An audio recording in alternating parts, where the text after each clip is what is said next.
तो hello everyone. इस video में जो है एक फिजिक्स का प्रॉब्लम करने वाले हैं जो न्यूटन्स लॉ और फ्रिक्शन को मिक्स करके बनाया गया है। तो सवाल क्या है समझिएगा। A block of mass 2 kg slides on a incline plane which makes an angle of 30 degree with the horizontal. The coefficient of friction between the block and the surface is √3/√2.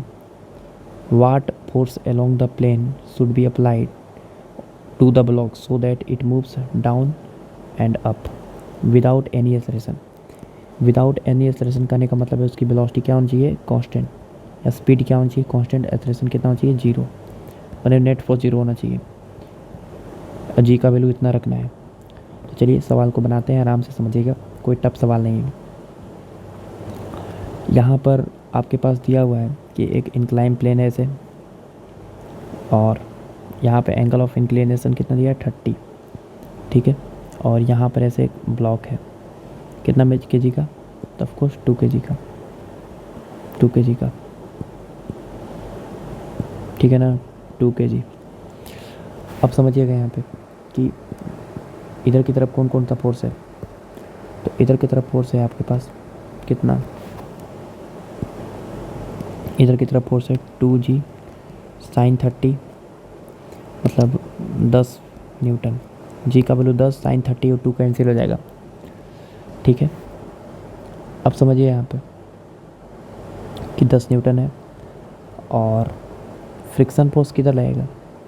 तो समझिए अगर हम चाहते हैं कि ए वाला ब्लॉक को नीचे मूव करें कांस्टेंट स्पीड से, डाउनवर्ड, डाउन द मैंने एलोंग नीचे की तरफ मूव कराना है, एलोंग द इंक्लाइन प्लेन, ऐसे इसके एलोंग ऐसे मूव कराना है कांस्टेंट स्पीड से, तो आपको फोर्स लगाना पड़ेगा इधर ऐसे, फोर्स एफ। अगर फोर्स आपको एफ लगाना पड़ेगा इधर, तो इसका मतलब है कि रिलेटिव वेलोसिटी नीचे है, तो इस इंक्लाइन प्लेन के रिस्पेक्ट में ब्लॉक का रिलेटिव वेलोसिटी है नीचे, तो इंक्लाइन प्लेन इस ब्लॉक पे फ्रिक्शन लगाएगा किधर, ऑफ कोर्स ऊपर की तरफ, कौन सा, वो भी काइनेटिक, और उसका वैल्यू होगा म्यू के इंटू एन।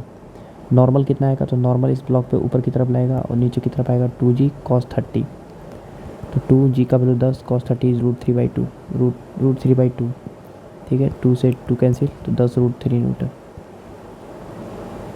तो म्यू के कितना है, coefficient of friction, coefficient of friction is √3/√2, so this is √3/√2 into n is 10√3, तो आपका 30/√2 आ गया।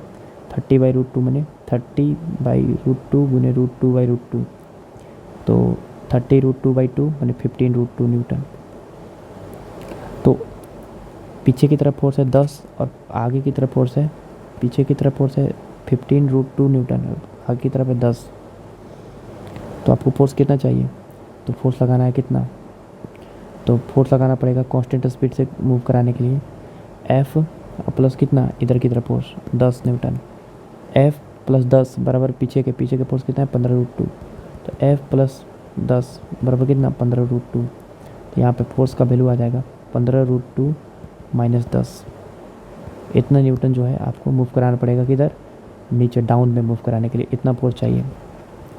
अप में मूव कराने के लिए, तो अप में मूव कराने के लिए कुछ और चाहिए होगा, जैसे यही हमारा इंक्लाइन प्लेन है और ये हमारा कितना एंगल है 30, और ये हमारा ब्लॉक है एंगल कितना kg का, 2 kg का। इधर की तरफ फोर्स लगेगा 2g साइन 30, 2g साइन 30 मैंने 2g का वैल्यू 10, साइन 30 इज 1/2, 2 से 2 कट गया, कितना न्यूटन आ गया, 10 न्यूटन।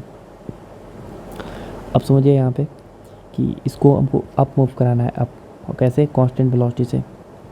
तो जैसे ही आप नीचे के रिस्पेक्ट में ऊपर वाला को ब्लॉक को ऊपर स्लिप करवाइएगा, तो नीचे वाला सरफेस उस पर फ्रिक्शन कितना आएगा नीचे, वो भी कौन सा, काइनेटिक, कितना होगा वैल्यू, तो ऑफकोर्स यहाँ पे 2g cos 30 होगा, नॉर्मल, नॉर्मल आएगा 2g cos 30, तो एफ के बराबर म्यू के इंटू एन, तो म्यू के है √3/√2, 2g cos 30 इज √3/2, 2 से 2 कट गया, जी का वैल्यू 10, 10 3 30, 30/√2, 30 गुने √2/√2 गुने √2, तो ये हो गया 15√2, 15√2 नीचे की तरफ है और नीचे की तरफ 10 है, तो फोर्स आपको किधर से लगाना पड़ेगा, ऊपर मूव कराने के लिए इधर, तो F